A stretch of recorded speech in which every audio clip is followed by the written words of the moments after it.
Hello everyone, আমি মান্টি। আর আজকে আমি তোমাদের সাথে শেয়ার করব, এই যে দেখো, একটা কাচের বোতলে আমি কিন্তু খুব দারুণ একটা পেন্টিং করেছি। জাস্ট একটা ফ্লাওয়ারকে ক্রিয়েট করে কিন্তু দেখো বোতলটাকে কত সুন্দর লাগছে দেখতে। তো তোমরাও যদি এরকম ফ্লাওয়ার ক্রিয়েট করতে চাও তাহলে চলো আজকে আমি তোমাদের সাথে শেয়ার করব যে এই রকমের মোটিভের ফ্লাওয়ার তোমরা কিভাবে তৈরি করতে পারবে। এটা কিন্তু খুবই ইজিভাবে আমি তৈরি করেছি। তো এখানে আমি বোতলের গায়ে 3টে ফ্লাওয়ার অলরেডি তৈরি করে রেখেছি, একটা বড়, একটা ছোট, একটা বড়। আর এইখানে আমি একটা ছোট ফ্লাওয়ার ক্রিয়েট করব, যেটা আমি তোমাদের সাথে শেয়ার করব। তো তার জন্য আমার যেটা লাগবে সেটা হচ্ছে হোয়াইট কালারের ফেব্রিক। এই যে হোয়াইট কালারের ফেব্রিক, রেডটা আমার প্রয়োজন নেই, কারণ রেড আমি বেস যে কালারটা ইউজ করছি সেটা আমি রেড রেখেছি। আর যেটা প্রয়োজন আউটলাইন করার জন্য সেটা হচ্ছে ব্ল্যাক। তো এই জাস্ট 3টে কালার দিয়ে কিন্তু তোমরা এত সুন্দর একটা হ্যান্ড পেন্টিং বোতলের করতে পারবে, যেটা কিনার মধ্যে তোমরা কিন্তু ফ্লাওয়ার ভাস হিসাবে এটাকে ইউজ করতে পারো। বা এই ফ্লাওয়ারটা কিন্তু তোমরা যে কোনো জায়গাতে ইউজ করতে পারো, কোনো পেন্সিল বক্স হোক বা ফেব্রিকের কোনো ড্রেসের উপরে, বা যেখানে তোমার করতে ইচ্ছে করে সেই সব জায়গায় কিন্তু তোমরা ইউজ করতে পারো। তো চলো আমরা স্টার্ট করি। তো তার জন্য এখানে আমি দুটো তুলি নিয়েছি, চলো দেখাচ্ছি। তো দেখো, দুটোই কিন্তু 000 তুলি রয়েছে, বাট দুটো তুলি কিন্তু ডিফারেন্ট। এই দেখো, এখানে কিন্তু এটার যে মাথাটা রয়েছে এটা কিন্তু মোটামুটি একটু সরু রয়েছে, বাট এটা যেটা রয়েছে এটার মাথাটা কিন্তু সরু নয়। তো সেই জন্য তুলি যখনই কিনবে তখন কিন্তু তুলির মাথাটা দেখে কিনবে যে সেটা কতটা শার্প। যত শার্প হবে তত কিন্তু আর্ট সুন্দর হবে। তো চলো আমি এই দুটো তুলিকে ইউজ করব। এই মোটা যেটা রয়েছে, এই যে সরি, এই মোটা যেটা রয়েছে সেটা দিয়ে কিন্তু আমি বেস যেটা আছে হোয়াইট কালার সেটা করব, আর যেটা সরু রয়েছে সেটা দিয়ে কিন্তু আমি আউটলাইন করব। তো চলো, আর এখানে আমি নিয়ে নিয়েছি সামান্য জল, যেটা দিয়ে কিনা আমি তুলিটাকে জাস্ট ভিজিয়ে রাখবো। কারণ কিনা ফ্যান চলছে, কাজ করতে করতে কিন্তু তুলিটা মাঝে মাঝে হার্ড হয়ে যাবে। তো সেই জন্য জলটা এখানে আমি জাস্ট তুলিটাকে ভিজিয়ে রাখার জন্য ইউজ করেছি। এখানে কালারে কিন্তু আমি কোনো জল ইউজ করব না, মানে কোনো মিডিয়ামও ইউজ করব না। ডাইরেক্টলি আমি এই ফ্লাওয়ারটা তোমরা পেন্সিল দিয়ে ড্র না করা ছাড়াই কী করে এই রকম একটা সুন্দর ফ্লাওয়ার ক্রিয়েট করতে পারো সেটা শেয়ার করছি। তো চলো স্টার্ট করি। তো ফার্স্টে আমি এই হোয়াইট কালারটা নিয়ে নেব। তো এইখানে রয়েছে, হ্যাঁ, যদি দেখো যে ফেব্রিকটা বেশ পুরনো ফেব্রিক, সেই ক্ষেত্রে সামান্য একটু জল ইউজ করতে পারো। তো আমি ঢাকনার মধ্যে নিয়ে নিচ্ছি, তোমরা চাইলে কিন্তু প্লেটও ইউজ করতে পারো। আর ফ্যানের নিচে থাকলে কিন্তু ফেব্রিক খুব তাড়াতাড়ি শুকিয়ে যায়। তো সামান্য, বেশি না, জাস্ট তুলিটা ডিপ করে নেব জলের মধ্যে, আর এইটাকে মিক্সড করে নেব। বেশি পাতলা হলে লালের উপরে কিন্তু হোয়াইট কালারটা বসবে না। তো সেই জন্য খুব একটা বেশি পাতলা আমি করব না। তো চলো এবার আমি ফ্লাওয়ারটা তৈরি করি। ফার্স্টে যেটা করব সেটা হচ্ছে আমি একটা হোয়াইট কালার দিয়ে আউটলাইন করে নেব। তো এখানে কিন্তু দেখো 1 2 3 4 5 6 6 প্যাটেলস আমি পাপড়ি এখানে আমি বানিয়েছি। তো সেম জিনিসই আমি এখানেও বানাবো, বাট এটা ছোট হবে, এটা উপরে এটা নিচে হবে, ব্যাস এটুকুই ডিফারেন্স। তো চলো স্টার্ট করি। তো ফার্স্ট যেটা করব, ফার্স্টে কিন্তু আমি হোয়াইট কালার দিয়ে আউটলাইন করে নেব। এসব কিছু কাজ করার জন্য কিন্তু আমার মনে হয় না খুব একটা বেশি আর্ট শেখার দরকার রয়েছে। যারা আর্ট করতে ভালোবাসো তারাই কিন্তু এই কাজগুলো করে নিতে পারবে খুব ইজিলি। ফেব্রিকের কাজ কিন্তু খুব ইজি। তো এই যে এখানে একটা পেটেলস বানিয়ে নিয়েছি। ফার্স্টে আমি আউটলাইনই করব, ফিল করব না। ফিল আমি পরে করব, কারণ ফিল করে নিলে পরে না বোঝা যায় না। তো এটা একটা হয়ে গেল প্যাটেলস, পাপড়ি, দেন আমার সেকেন্ড পাপড়ি। এই ধরনের ফ্লাওয়ারের কিন্তু কোনো পার্টিকুলার কোনো ডিজাইন হয় না, তোমরা তোমাদের নিজেদের ইচ্ছে মতো কিন্তু এখানে রং ভরতে পারো। এটা হোয়াইটের জায়গায় তোমরা অন্য যে কোনো করতে পারো, বাট হ্যাঁ, ব্যাকগ্রাউন্ডটা আউটলাইনটা যদি ব্ল্যাক করো তাহলে কিন্তু দেখতে বেশি ভালো লাগবে। 2 নম্বর এটা হয়ে গেল। এবার 3 নাম্বার, সেটা জাস্ট আমি একটু আলাদা শেপের দিব, যাতে কিনা দেখতে এটা জাস্ট ভালো লাগে। তো এই যে আমি কিন্তু ফার্স্টে আউটলাইন করছি,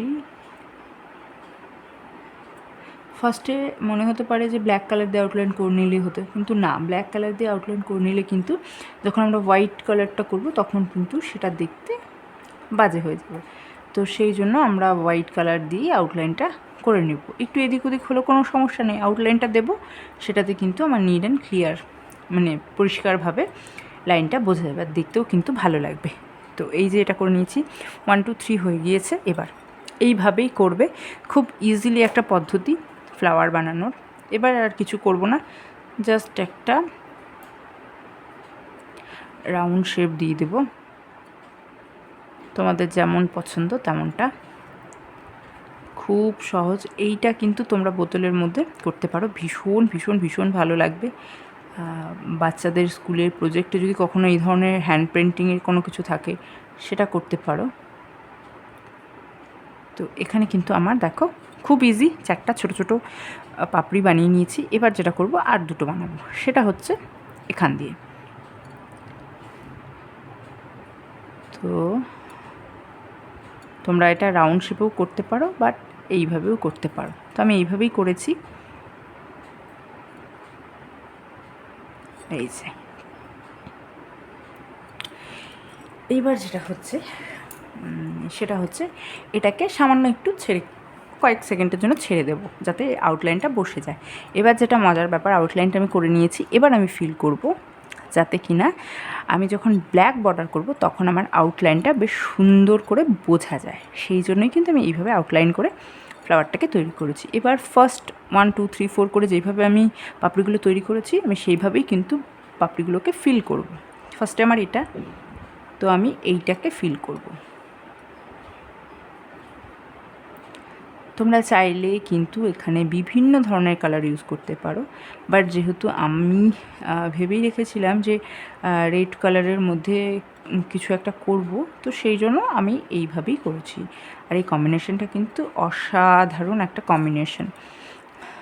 তো এই ধরনের ডিজাইন কিন্তু তোমরা শাড়িতে করতে পারো, ছোট ছোট ফ্লাওয়ার মোটিভ ভীষণ ভালো লাগবে।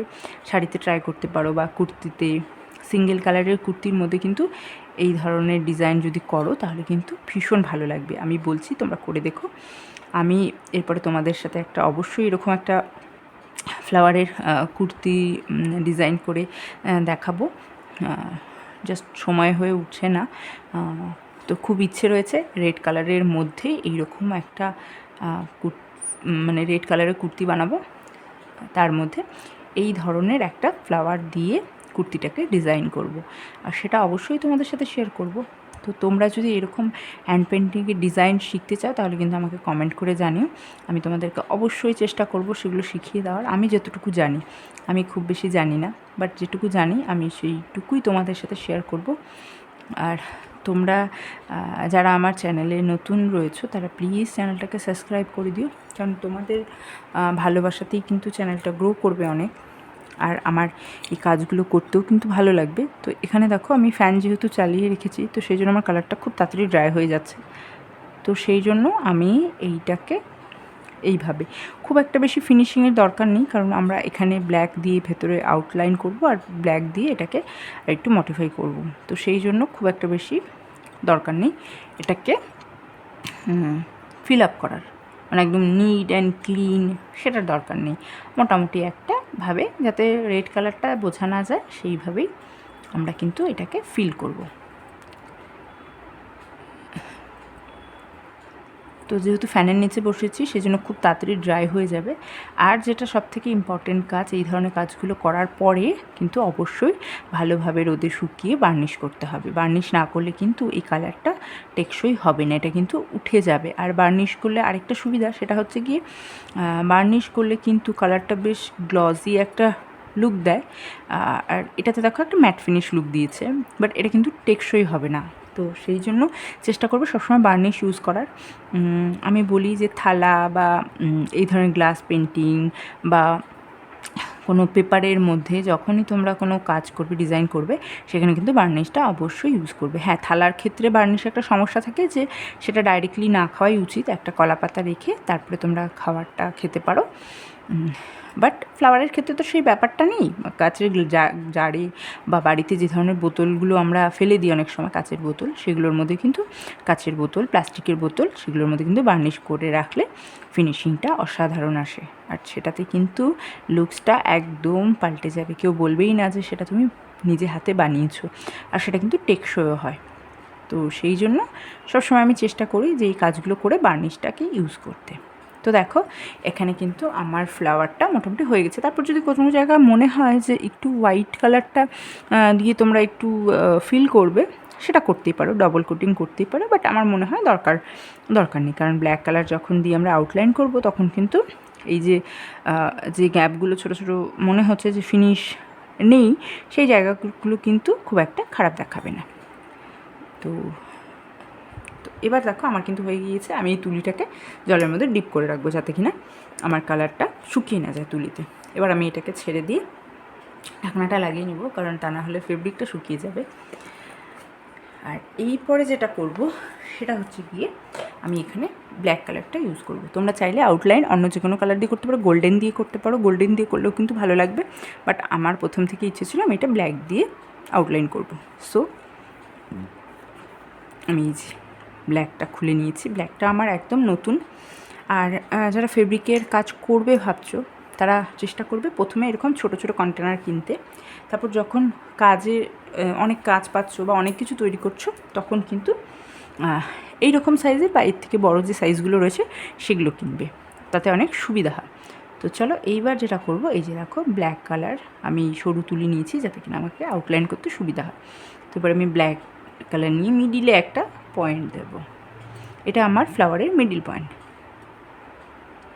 এবার যেটা করব, আমরা যে হোয়াইট আউটলাইনগুলো করেছিলাম সেইখান দিয়েই কিন্তু এইবার আমি ব্ল্যাকটাকে পুরোটা টেনে নেব। আর খুব হালকা হাতে করতে হবে। যারা অনেক দিন ধরে কাজ করছো তারা খুব স্পিডে করতে পারো, বাট যাদের নতুন হাত তারা কিন্তু খুব হালকা হাতে আউটলাইনটা করবে, তাতে কিন্তু দেখতে সুন্দর হয়। আর এই ধরনের কাজগুলোতে না মানে একদম ফিনিশিংভাবে তুমি দিতে পারবে না। হ্যাঁ, অনেক প্র্যাকটিস করার পর সেই ফিনিশিংটা অবশ্যই আসবে, সেটা নিয়ে কোনো কথাই নেই। তো আমি যেইভাবে হোয়াইটটা দিয়েছিলাম আউটলাইন, সেইভাবেই কিন্তু আউটলাইনটা দিতে হবে। আগে পরে দিলে কিন্তু ফ্লাওয়ারের যে মেন আকর্ষণটা সেটাই কিন্তু নষ্ট হয়ে যাবে।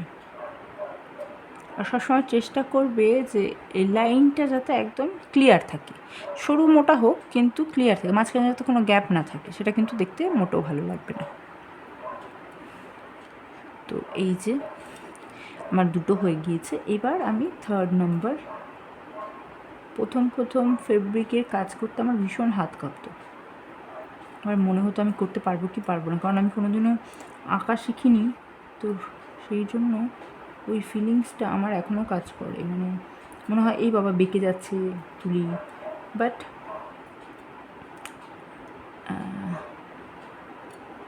এই কাজটা করার মজাই আলাদা। এটা একটু তাড়াবাঁকা হয়ে গেলে কোনো সমস্যা নেই, ওটাকে আবার নতুন একটা কিছু করে ক্রিয়েটিভ করে নেওয়া যায়। তো এখানে আমি পাপড়িটাকে এইভাবে একটা ডিটেলিংস দিয়ে একটা জাস্ট দেখো। এবার 4 নম্বর, যেটা আমি রাউন্ড শেপে করেছিলাম। আচ্ছা, অনেকেরই প্রশ্ন হতে পারে যে ফেব্রিক করলে যদি আমি এইটাকে বার্নিশ না করি তাহলে এটা কি উঠে যাবে?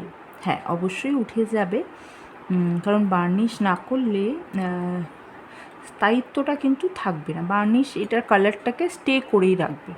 কেউ ধরুক, যত ইচ্ছে ততবার ধরুক, একটু কাপড় দিয়ে ডাস্টিং করার সময় নোংরা হয়ে গিয়েছে, ধুলো জমেছে, একটু কাপড় দিয়ে জাস্ট পরিষ্কার করলেই কিন্তু সেটা পরিষ্কার হয়ে যাবে। বাট এইটার ক্ষেত্রে কী হবে, ধুলোবালিগুলো এটার গায়ে লেগে যাবে। তো সেই জন্য চেষ্টা করি যে বার্নিশটা করার, বা যারা করতে চাইছো। এবার দেখো আমার কিন্তু পুরো আউটলাইন ক্লিয়ার হয়ে গেছে। এবার যেটা করবো, মাঝখানে যে রেণুগুলো থাকে সেগুলো তৈরি করব, আর 2-4টে, খুব একটা বেশি না, খুব একটা বেশি করার দরকার নেই। এই যে করেছি, এবার এইটা দিয়ে জাস্ট একটা টান দেব হালকা হাতে। এটা যত সরু তুলি হবে তত ভালো হবে, দেখতে ভালো লাগবে, আর কিছুই না। এবার যেটা করব সেটা হচ্ছে এইরকমভাবে কয়েকটা টান দিয়ে আমি কিন্তু ওই ডিজাইনটা শেষ করব। তো তো এই যে দেখো আমার ফ্লাওয়ার কিন্তু কমপ্লিট হয়ে গিয়েছে। এবার যেটা করব জাস্ট একটা নিচে